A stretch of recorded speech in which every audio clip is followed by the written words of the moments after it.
the Greek culture of the star Sirius, the dog star, and the deactivation of Stygas.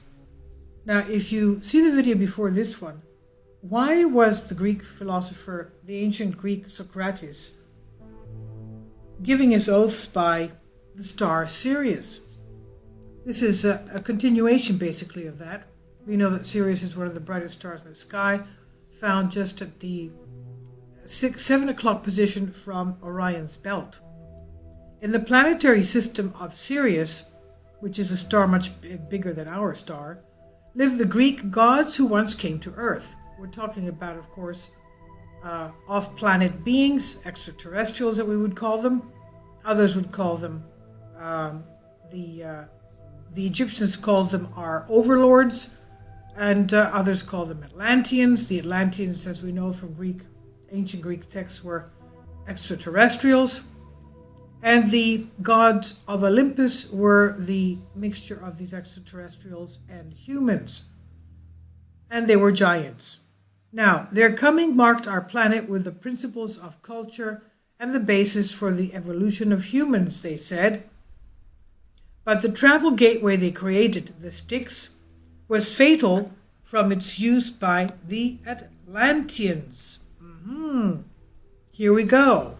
Thus today on the planet, humanoids predominate, while those who retain within them the noble celestial element await the return of the Argonauts. Well, we know of the Argonauts. The Argonauts had a ship. Their ship was a spaceship, and the Argonauts themselves were of nobility and very well educated. They were all the heroes that we know of, and one of them was Hercules, but this ship, the Argo of the Argonauts, was able to read their thoughts, and the ship could not take Hercules being on, and the ship asked the others to ask Hercules to disembark because the artificial intelligence that the ship had to read the thoughts of those on board could not take reading Hercules' thoughts for some reason. So in the middle of the trip, Hercules disembarked the ship of the Argonauts. So it said here, thus the planet humanoids predominate, while those who retain within them the noble celestial element await the return of the Argonauts. So that means that the Argonauts are out there somewhere and they will be returning. That's the big question hanging above us. And this will happen when the Styx is reactivated, and at the same time the epiphysis of the heavens will be activated, it says. Kindly support my Patreon account since YouTube has again demonetized my YouTube channel. The daily posts are 5 videos daily, and they are totally different from what I have on my YouTube channel. Thank you so much for your support and that you find all my content so interesting. You'll find the Patreon account details in the description box below. The Greek Argonauts therefore traveled with Argo to the star Sirius, and all over our planet through the tree of life and knowledge, the Styga channel, passing through the gates of the North Pole and arriving at Synodos Sirius 2, that is, where time stops flowing. So it seems here that it says here that the poles of our Earth are some type of wormholes or gates, stargates, that allow these spaceships to freely pass from one area to the other, and also where time stops flowing in Sirius 2. Now, with the same knowledge of the mystics who had been initiated in the passage of Styga, they traveled with the ship Argo, which as we know is a spaceship, and with their material body like Orpheus, but they could leave their body inside of one of the initiation centers, such as the Trophion Cave, and travel with their etheric body. And after this, the passage of Styga also symbolized the passage of light into matter, and vice versa. The gods and demigods transformed their material existence into light. No, that the disturbance of the earth field, the magnetic field that is, In the original chapters, we talked about the morphological copy of the celestial structure within the human body.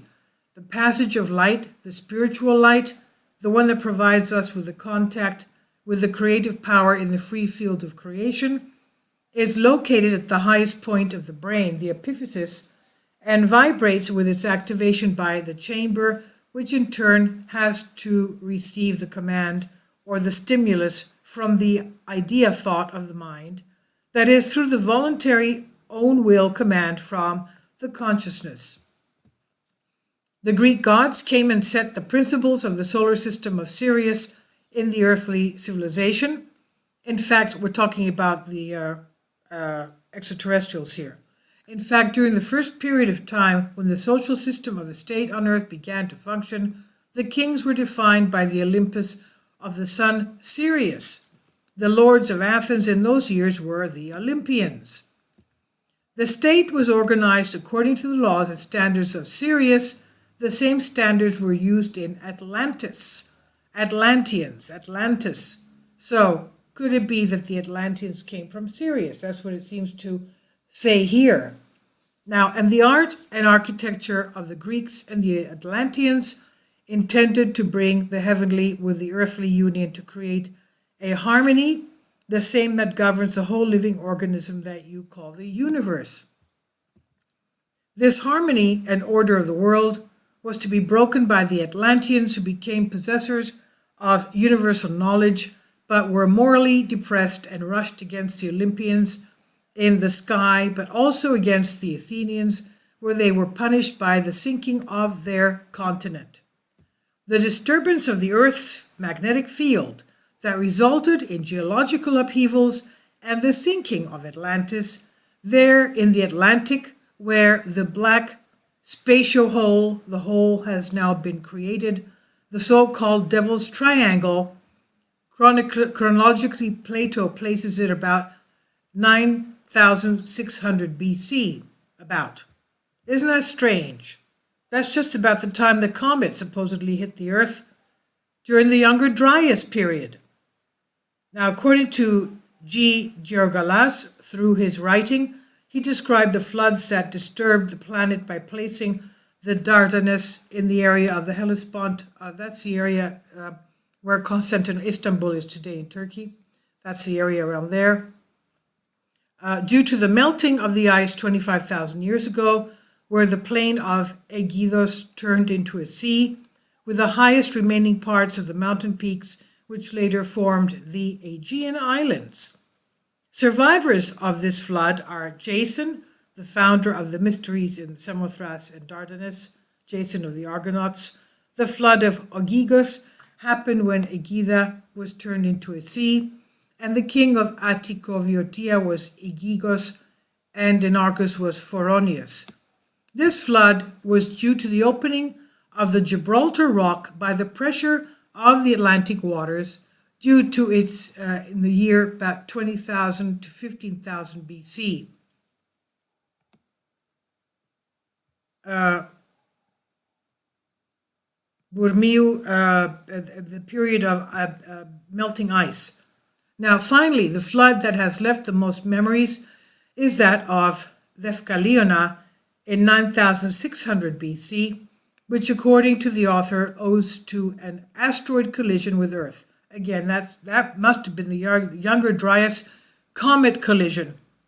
In fact, the geologist Otto Muck, who confirms the view of the asteroid's fall, estimates, according to the Mayan calendar, that it happened around 8,496 BC. Modern astrologers estimate its fall at 9,564 BC, which also led to the displacement of the Earth's pole. This asteroid, in my opinion, was the deactivation of Styx, where, like the rotation force, with great force like a sucker created at that point, it swept into the bowels of the Earth, along with Atlantis and much of the astral energy of the creatures of the suns, through which interstellar travel took place and through which they made mutations. Now, I've translated this for you from a Greek article. The energy was called Eosphoros, meaning Luciferian, and it remains at the center of the earth where we can find the sun, the midnight sun, whatever that means. I've translated this for you, but having to do with the what we would call the space portals or